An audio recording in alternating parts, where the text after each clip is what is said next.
it's Lee Hayward here, and in this video I'm going to cover a complete workout that you can do for your legs and your abs.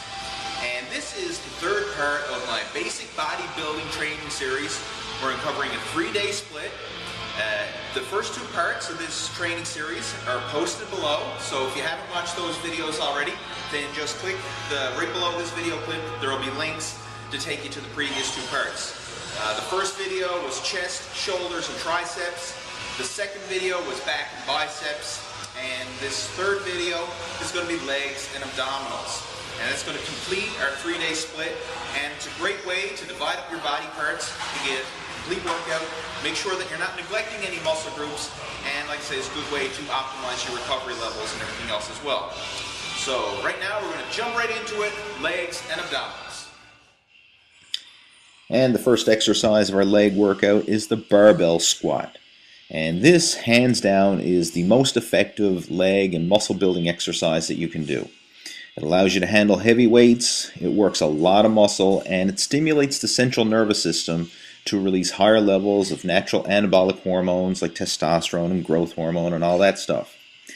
Now, when it comes to squats, a lot of people complain about this exercise and say, oh, I can't do it, it doesn't feel comfortable and whatever. But my advice is to suck it up and to just learn how to squat. I don't care how light you have to start, assuming you have to start with just your body weight or with the empty barbell. But just do it, get used to the form, get used to the whole flexibility issue of squatting all the way down, doing a full squat, and then gradually build up the weights over time. A lot of people make the mistake of doing these little short, half, partial squats, but you're not going to get the same results as you will by doing good, full range of motion barbell squats.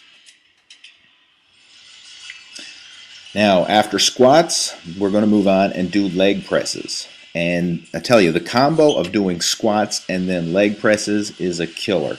It's going to really help to stimulate your legs, and you're going to maximize your muscle growth with this combo. I've gotten some great leg workouts by doing these two exercises back to back. Now with the leg press, what I want you to do here is lower the weight down until your thighs are touching your torso. And depending on how thick you are is going to kind of depend on your range of motion here. But do your best to get a full range of motion. And after leg presses, a little trick that we can do here is to combine them and do some calf presses. I mean, you've already got the leg press set up. Why not, maximize your time and your efficiency by getting in some calf raises, or calf presses, I should say, as well. So as soon as you do the leg presses, just rack the weight and bang out a set of calves. Next, we're going to move on to leg extensions, and this is a great isolation exercise for the quadriceps. And I like to do this very often as a warm-up before my leg workouts, to kind of warm up the knees and pre-exhaust the quads. But I also like to do it after my big compound exercises like the squats and the leg presses. Because I find that doing leg extensions can really help to bring in the detail and the definition in the quadricep muscles. And this is really important for bodybuilders and fitness competitors who need to have that detail and that definition.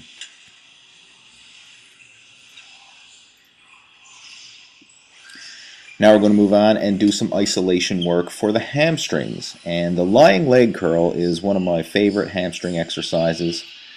And the way I like to do this is right at the top of the exercise, try and squeeze your hamstrings as hard as you can. So pause at the top there for a split second to really maximize the peak contraction in the hamstrings, and then lower the weight down for a full stretch in the bottom.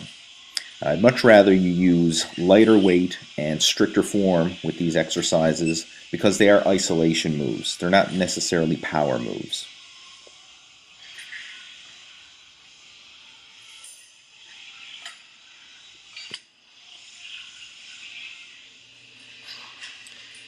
Now we're going to move on and do some standing calf raises. And as you've seen earlier, we already did some calf work with the superset combo of the leg press and the calf press.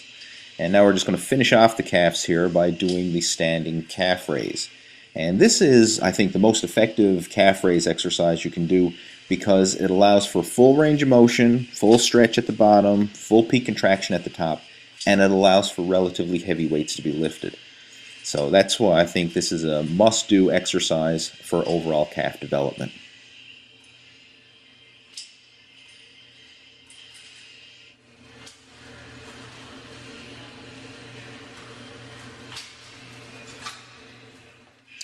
And to finish off our leg workout, we're going to do some walking lunges. And these are pretty straightforward. Just find a nice wide open area in your gym and lap back and forth doing walking lunges. I like to go for a full range of motion, so I go to my knee is pretty much touching the floor with each rep. And this is a great exercise, especially after you've done all your other exercises. It's a great finisher to really pump up the legs.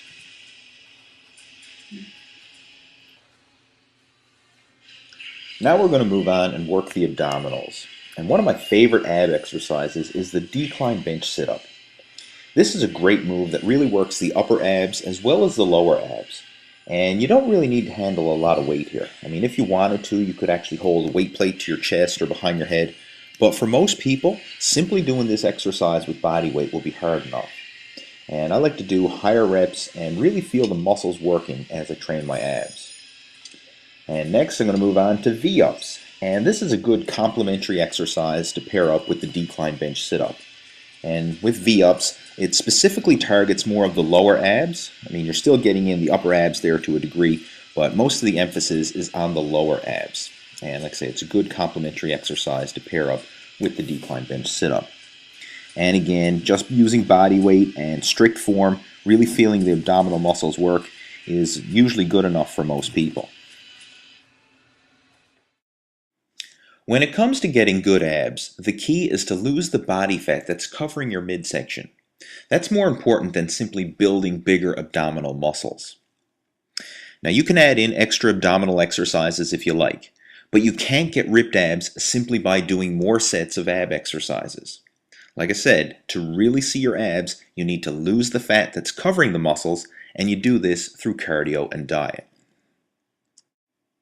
And as for the set and rep patterns of the workout program, start off each exercise with 1 or 2 lighter weight warm-up sets, and then increase the weight and perform 3 sets of 10 repetitions per exercise. And for the last few moves, the lunges and the abdominals, simply do 3 sets of as many reps as you can do with good form. The idea here is just to burn out the muscles and finish off the workout.